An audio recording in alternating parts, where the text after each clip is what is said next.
Doctor Abdul Alim, আমি আপনার কাছে আসি। আসলে একটু বোঝা দরকার যে কারচুপির পথ কি কি আছে। এখানে আমরা অনেকেই বলছি যে ভোট কারচুপির আশঙ্কা করছেন, অনেক ইলেকশন ইঞ্জিনিয়ারের কথাও বলছেন। তো কারচুপির আসলে কি কি পথ আছে সেটা যদি আমরা একটু কথা বলি তাহলে মনে হয় ভোটারদের জন্য এটা সুবিধা হবে।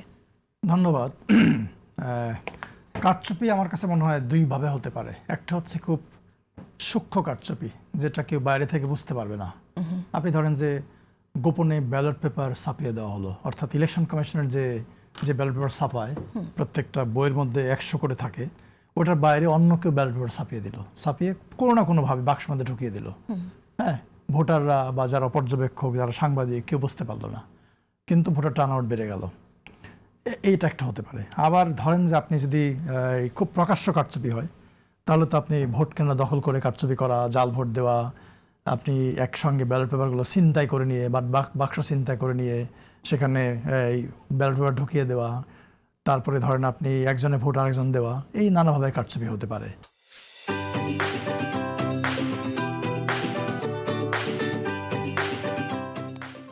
হ্যাঁ, সো এইটা আসলে নির্ভর করে যে ইলেকশনটা কিভাবে হচ্ছে, কোন প্রক্রিয়া হচ্ছে, কার আমলে নির্বাচনটা হচ্ছে। আমাদের দেশে সাধারণত যে কেয়ারটেকার সরকারগুলো থেকেছে সাধারণত, তখন কিন্তু এরকম কারচুপির খুব প্রশ্ন উঠে নাই।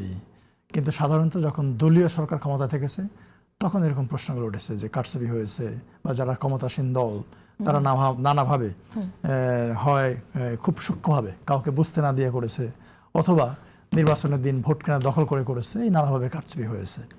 ওকে, কিন্তু সেই জায়গায় এবারও তো এই আপনি যেটা বলছেন যে রাজনৈতিক দল যদি ক্ষমতায় থেকে নির্বাচন দেয় সেসব ক্ষেত্রে এটা বেশি উঠেছে, কিন্তু এবারও আমরা শুনছি সেই কারচুপির কথা বলা হচ্ছে। এবং আমরা একটি বিষয় এমনটি এসেছে যে ভোটার মাইগ্রেশন করা হয়েছে কিছু কিছু আসনকে টার্গেট করে, যে আসনে হয়তো জেতার সম্ভাবনা আছে সেই আসনে ভোটার নিয়ে এসে ভোটার মাইগ্রেশন করা হয়েছে। তো সেই জায়গাগুলোতে আসলে ইসির কোনো কিছু করার ছিল কি না, এটা একটু আমি বুঝতে চাইছি। ভোটার মাইগ্রেশনের নিয়ম হচ্ছে, আপনি যখন নির্বাচনের তফসিল ঘোষণা করা হবে তারপরে এই যে মাইগ্রেশন, ডিলিশন কিংবা নতুন ভোটার অন্তর্ভুক্তি, কারেকশন, এগুলো সব নিষিদ্ধ, আইন অনুযায়ী সব বন্ধ থাকবে তফসিল ঘোষণার পর থেকেই। কিন্তু একটা স্পেশাল অ্যারেঞ্জমেন্ট আছে, সেটা হচ্ছে যদি কোনো ইমার্জেন্সি কারণে কাউকে করতে হয়। যেমন ধরেন গতকাল আমার কাছে একটা রিকোয়েস্ট আসছে, এক ভদ্রলোক দেশের বাইরে যাবে, তার এনআইডি নাই, হ্যাঁ, সে এনআইডি করে, তার জরুরিভাবে এনআইডিটা দরকার। এরকম ক্ষেত্রে ইলেকশন কমিশন সভা করে তার জন্য স্পেশাল ব্যবস্থা করে তাকে এনআইডি দিতে পারে। যেভাবে বিএনপির চেয়ারম্যান সাহেব তারেক রহমান সাহেব যেভাবে ভোটার হলেন, এটা কিন্তু উনি কিন্তু তফসিল ঘোষণার পরে ভোটার হয়েছেন, আগে হন নাই। একটা স্পেশাল অ্যারেঞ্জমেন্ট। এখন যদি এরকম মাইগ্রেট করতে হয় তাহলেও ইলেকশন কমিশনের পারমিশন লাগবে। অর্থাৎ আমি যদি তফসিলের আগে, কিন্তু ইলেকশন কমিশনের পারমিশন ছাড়া তো নিশ্চয়ই এইটা হয় না, এবং তফসিল ঘোষণার আগে যদি ভোটার মাইগ্রেশন হয়ে থাকে সেখানে তো সেই পারমিশনেরও প্রশ্ন আসছে না। না, ওইটা কিন্তু ইললিগাল না। ইলেকশনের আগে, তফসিলের আগে যদি কেউ করে থাকে ওইটা কিন্তু আপনি প্রশ্ন করতে পারবেন না, ইললিগাল না, ওটা আইন অনুযায়ী অবৈধ না। বাট যদি মানে তফসিলের পরে হয়ে থাকে, তখনও যদি ইমার্জেন্সি কোনো কারণে হয় তখন কিন্তু সেটা ইললিগাল না। বাট আপনাকে দেখতে হবে যে গণহারে মাইগ্রেশন হয়েছে কিনা তফসিল ঘোষণার পরে। আচ্ছা, এই যে ভোট কেন্দ্রে মোবাইল নিয়ে যাওয়া না নেওয়া, আমরা যে কথাটা বলছিলাম, সেক্ষেত্রে আপনি জানেন যে পৃথিবীর বিভিন্ন দেশে বিভিন্ন রকম আইন আছে। কোনো কোনো জায়গায় ভোটার সিক্রেসির বিষয়টা মাথায় রেখে আসলে এভাবে ফোন নিয়ে যেতে দেয় না, একটি নিরাপদ একটি স্থান পর্যন্ত ফোন নিয়ে ওখানে অ্যাক্সেস থাকে না। কিন্তু সেক্ষেত্রে বাংলাদেশে আসলে কি করণীয় এখন? তা আমরা দেখি যে মজুর সাংবাদিকতা, মোবাইলে সাংবাদিকতার অনেকের হাতেই ফোন থাকে। এখন তাদেরকে অ্যালাউ করা না করা আপনি কিভাবে দেখেন? আসলে ইলেকশন কমিশন এই সংক্রান্ত যে সার্কুলারটা দিয়েছিল বোধহয় 8 তারিখে, গত পরশু, তারপরে গতকাল কিন্তু এটাকে আবার প্রত্যাহার করে নিয়েছে। এখন ধরেন যদি এটা থাকতো, এটার ইম্প্যাক্টটা কি হতো? যেহেতু নাই, এখন আর এটা আলোচনা করে খুব বেশি লাভ নাই। যদি থাকতো, প্রথম কথা হচ্ছে, আমি যদি ভোটারদের কথা বলি, আমাদের দেশের অনেক ভোটারের ভোট কেন্দ্র কিন্তু অনেক দূরে, শহরের মধ্যে হয়তো কাছাকাছি থাকে, তারপরেও অনেক ভোটার গ্রামাঞ্চল অনেক দূরে থাকে।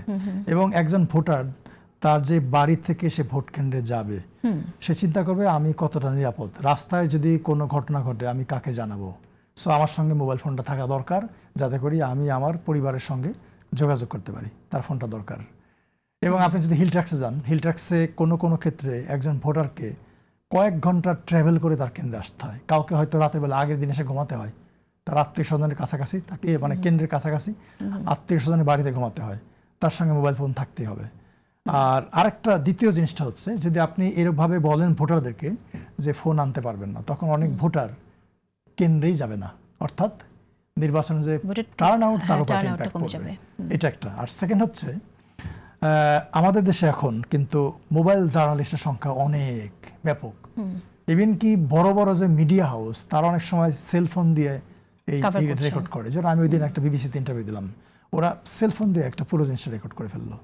আমি জিজ্ঞেস করলাম যে আপনার এত বড় প্রতিষ্ঠান, ক্যামেরা নাই? বলো স্যার ক্যামেরা আছে, বাট আমরা এটা দিয়ে করছি।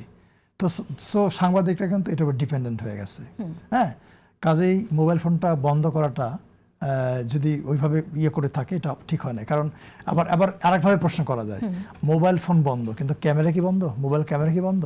সেটা কিন্তু আপনার ওই সার্কুলারে ছিল না। কাজে ওইটা কিন্তু একটা ত্রুটিও ধরা যায়।